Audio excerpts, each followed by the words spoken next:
Tahimik ang gabi sa gilid ng lumang riles ng Bataan, pero may bumabasag sa katahimikan, isang tunog ng lumang tren na dahan-dahang lumalapit. Sabi nila, tuwing sumasapit ang dilim, may multong tren na dumadaan dito.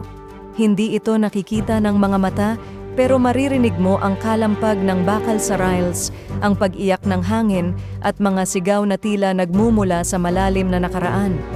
Ibinubulong ng matatanda, ito raw ang nawawalang tren ng Bataan Death March.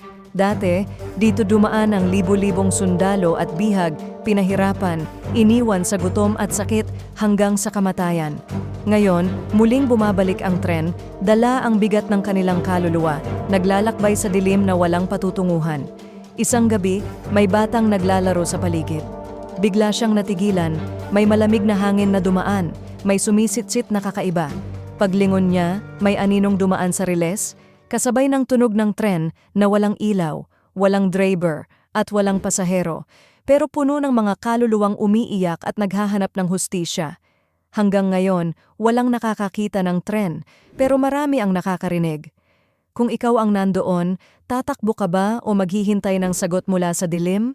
Like at follow kung gusto mong marinig pa ang mga kwentong ganito.